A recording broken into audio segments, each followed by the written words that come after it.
මන්තරකාරියගේ සාපය. අදත් මං ලස්සන කතන්දරයක් කියලා දෙන්න. අද මං ඔයාලට කියන්නේ බොහෝම කාලෙකට කලින් සිද්ධ වුණු කතාවක්. ඔන්න එකමත් එක රටක හිටියා රජතුමෙක් සහ බිසවක්. මේ දෙන්නට හිටියා ලස්සන දූ කුමාරියක්. ඇය හරිම හොඳ හදවතක් තිබුණු කෙනෙක්. ඇය හිටියේ වෙනම මාලිගාවක. මේ කුමාරිකාවගේ පුරුද්දක් තිබුණ හැමදාම අශ්වයෝ පදින. ඉතින් දවසම රජමාලිගාවට වෙලා ඉන්නේ නැතුව එයා වැඩිපුරම ආදරය කරපු අශ්වයත් එක්ක තනියම වනාන්තරේ ඇවිදින්න යන පුරුද්දක් ඇයට තිබුණා. ඔන්න ඉතින් එක දවසක් මේ කුමාරිකාව අශ්වයාගේ පිටේ නැගලා වනාන්තරයට ගියා. ගහකොළවල හෙවන සිසිල විඳිමින් ඇය කැලේ ඉස්සරහටම ගියා. ටික දුරක් යනකොට අශ්වයා එකපාරටම කලබල වෙලා කෑ ගහන්න පටන් ගත්තා. කුමාරිකාවට මුකුත් හිතන්න වෙලාවක් තිබුණේ නැහැ. අශ්වයා කුලප් වුණා. ඒත් එක්කම කුමාරිකාව බිම ඇදගෙන වැටුණා. ඇත්තටම අශ්වයාට මොකද වුනේ? එයාගේ ඉස්සරහා හිටියා ලොකු හැපින්න. ඒ හැපින්න දැකපු ගමන් මේ අශ්වයා හොඳටම බය වුණා.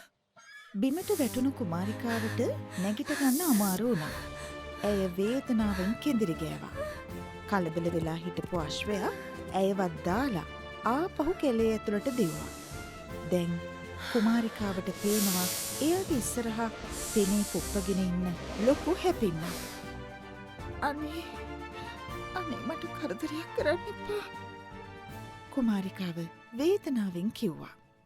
ඒත් ඇය ළඟට කෙට්ටු වුණු හැපින්න ඇයගේ කකුලකට දෂ්ට කළා. ඒත් එක්කම කුමාරිකාවට සිහිය නැති වුණා. ඊට පස්සේ හැපින්න තමන්ගේ නියම වේශයට ආවා. ඇය මායාකාරියක්. හැපින්නක් වගේ වෙස් බලාගත්ත මායාකාරියක්. මායාකාරිය කුමාරිකාව අරගෙන ගියා කෙලේ ඇතුලේ ඇය ජීවත් වුණු ගල් ගුහාවට. ඊට පස්සේ කුමාරිකාවගේ ඇඟේ තිබුණු විස අයින් කළා.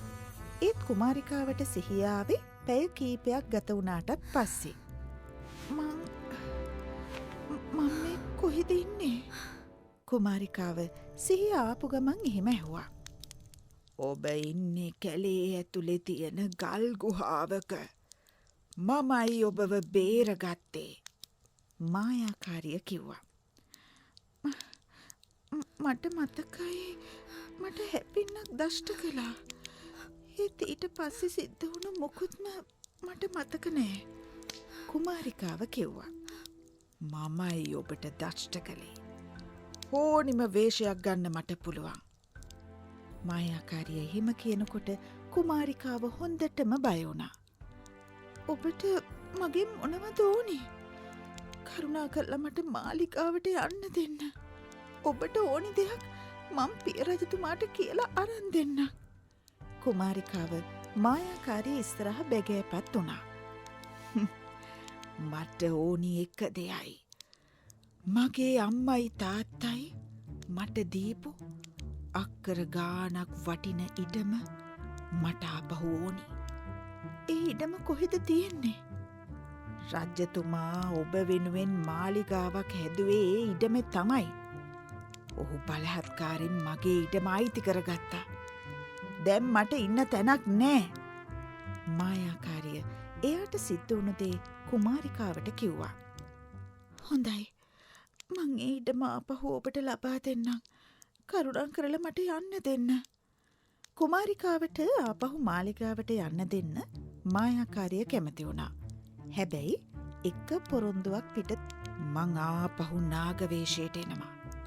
ඔබ කාටවත්ම නොපෙනෙන්න මේ කූඩෙට මාව දාලා මාලිගාවේ ඔබේ නිතන කාමරයට අරන් යන්න ඕනි.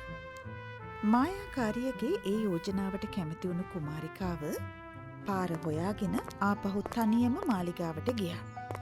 ඒ වෙනකොට මුළු රජ පවුලම කුමාරිකාව හොයමින් හිටියේ. කොහොම හරි ඇය ආපහු ආවහම රජතුමාටයි බිසවටයි හුඟක් සතුටු හිතුණා. කුමාරිකාව සිද්ධ වුණු හැම දේම පිය රජතුමාට කිව්වා. ඊට පස්සේ හොඳටම කේන්ති ගිහින් රජතුමා රටේ ඉන්න හැම නාගයෙක්වම මරලා දාන්න නියෝග කළා. එහෙම කරන්න එපා පිය රජතුමනි.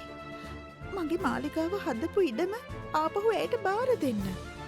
ඒත් රජතුමා දූ කුමරියට ඇහුම්කන් දුන්නේ නෑ. නමුත් ඔහු දැනගෙන හිටියේ නෑ හැපින්න හිටියේ දූ කුමරියගේ කාමරේ කියලා. ওই විදිහට මාස කීපයක් ගෙවිලා ගියා. කුමරිය හදිසියෙම අසනීප වුණා. කිසිම වෙදෙකුට ඇයව සුව කරන්න බැරි වුණා. ලෙඩ ඇඳේ ඉඳගෙනත් ඇය පිය රජතුමාගෙන් ඉල්ලුවේ කලින් ඉල්ලපු දෙයමයි. අන්තිමේදී රජතුමා තේරුම් ගත්තා මායාකාරියගේ ශාපය නිසා තමයි දූ කුමරිය අසනීපුනේ කියලා. ඊට පස්සේ ඒ ඉඩම ආපහු මායාකාරියටම පවරන්න රජතුමා තීරණය කළා. ඒත් එක්කම කුමාරිකාවත් සුව වුණා. මායාකාරියත් කාටවත් නපුරක් නොකර ජීවිතේ ඉතිරි කාලේ හොඳින් ගෙවන්න තීරණය කළා. ඇය ඒ මාලිගාවෙම ජීවත් වුණා කුමාරිකාවත් එක්කම.